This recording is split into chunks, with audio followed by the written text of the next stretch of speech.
हरिओम। आनंद सांडिल्य के YouTube channel पर सभी दर्शकों का हार्दिक स्वागत है। दर्शकों, आज एक पुण्य व्रत के बारे में बात करते हैं जो सभी व्रतों में श्रेष्ठ बताया गया है। वह है पुण्य एकादशी। वैसे तो वर्ष में 26 एकादशियाँ होती हैं। प्रत्येक एकादशी का अपना अपना महत्व होता है, लेकिन भगवान कृष्ण ने साक्षात गीता में भी कहा है कि व्रतों में मैं एकादशी हूँ। इसलिए भगवान की यदि कृपा चाहते हैं तो एकादशी का व्रत जरूर करें, क्योंकि एकादशी सभी व्रतों में महान है। यह बहुत ही पुण्य व्रत है। सभी प्रकार की खुशियों को देने वाला और व्यक्ति को अनेक प्रकार की जगत की खुशियों देने वाला व परम मोक्ष को देने वाला यह पुण्य व्रत है। तो सबसे पहले तो ये जान लेते हैं कि एकादशी का प्रकट्य कैसे हुआ। क्योंकि एक शंखासुर नाम का राक्षस था, उसका पुत्र था मूर, जो बहुत ही देवताओं के साथ बैर रखता था और बहुत ही उपद्रव करता था। वह कई बार देवताओं के साथ युद्ध करता था, लेकिन जब देवता उससे पृष्ठ होने लग गए तो सभी देवता विष्णु भगवान के पास चले गए और उन देवताओं ने विष्णु भगवान से वहाँ जाकर मूर के बारे में सारी जानकारी बताई। तो विष्णु भगवान ने कहा कि आप रणभूमि में उतरो, मैं आपके साथ आने वाला हूँ। तो सभी देवता मूर के साथ युद्ध करने लग गए और वहाँ पर विष्णु भगवान भी पहुँच जाते हैं। विष्णु भगवान युद्ध करने लग जाते हैं, लेकिन विष्णु भगवान रण को छोड़कर बद्रिक आश्रम गुफा में चले जाते हैं। उसके साथ साथ मूर नाम राक्षस भी चले जाते हैं, लेकिन विष्णु भगवान बद्रिक आश्रम गुफा में जाकर शयन करने लग जाते हैं। तो बद्रिक आश्रम में जब गुफा में वह मूर नाम का राक्षस पहुंचता है और विष्णु भगवान पर प्रहार करता, उसी समय भगवान के शरीर से एक दिव्यमान कन्या उत्पन्न हुई और उस कन्या ने उस मूर नाम के राक्षस को परास्त कर दिया। तभी विष्णु भगवान की जागृति अवस्था में आए। वैसे तो भगवान जब सोते हैं तो संसार तो इसी प्रकार ही चलता है, क्योंकि भगवान तो हर कण में विराजमान रहते हैं। तो मूर नाम के राक्षस को परास्त कर दिया और उस कन्या से कहने लगे, विष्णु भगवान आप कौन हैं? तो वह कहती है, मैं एक आपकी दासी हूँ। तो विष्णु भगवान ने उसका नाम एकादशी रख दिया और मूर नाम के जो राक्षस थे उसको एकादशी के दिन अन्न में वास दिया। इसलिए एकादशी के दिन अन्न ग्रहण करने से मूर नाम के राक्षस का उस दिन अन्न में वास होता है, हमारी बुद्धि मलिन हो जाती है। तो इसलिए एकादशी के दिन अन्न वर्जित बताया गया है। अन्न का दान भी नहीं करना चाहिए।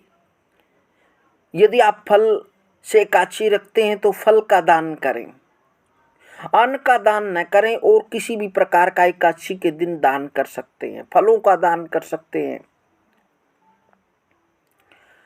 तो इस प्रकार से एकादशी का प्रकट्य हुआ। लेकिन इसका भी विधान है कि गृहस्थ को किस दिन व्रत करना चाहिए और जो सन्यासी हैं, विधवा स्त्री, वानप्रस्थ और वैष्णव संप्रदाय वाले को किस दिन उपवास करना चाहिए।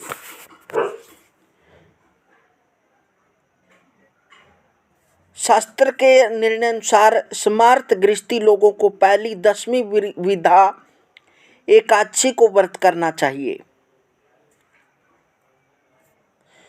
और द्वादशी के दिन पारायण करना चाहिए।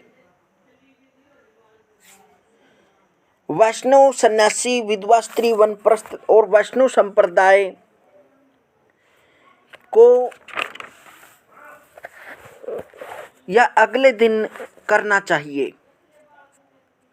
धर्म सिंधुकार अनुसार एकादशी तिथि मुख्य 2 प्रकार की होती है, विदा और सुदा।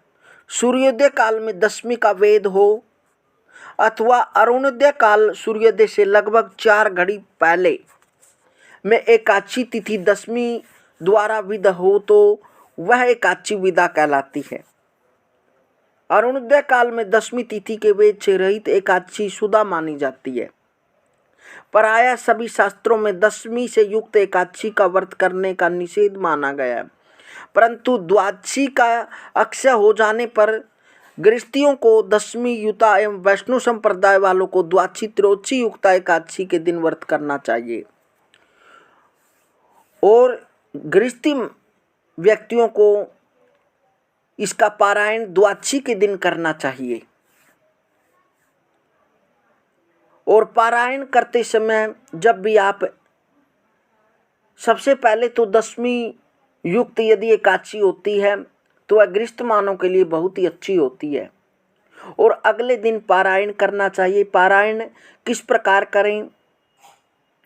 आप सबसे पहले भगवान की पूजा करें और उसके उपरांत आप फिर जल ग्रहण करें, 3 बार जल ग्रहण करें आप, और उसके उपरांत आप एक भुने हुए चने लेकर उनके दो टुकड़े कर लें और ऐसा मन में करें कि जो भी मेरे शरीर, वाणी या मन के द्वारा कोई बुरा कार्य हुआ है या मेरे शरीर द्वारा कोई बुरी प्रक्रिया हुई है या मेरे मन द्वारा कोई बुरा विचार हुआ या वाणी द्वारा कोई 7 जन्म पहले और इस जन्म में, तो वह मेरा पाप दूर हो, इस प्रकार कहकर वह पीछे डाल दे।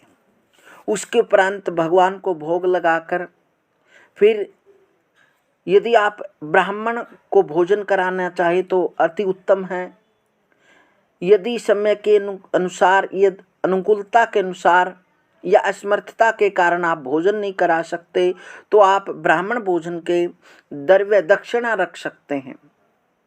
यदि इतना भी आप नहीं कर सकते तो गौ माता को जो भी आप भोजन बनाया है, जिसका भी आपने भोग लगाया, उसमें से आप गौ माता का निकाल दें और उसको देकर आप ग्रहण करें।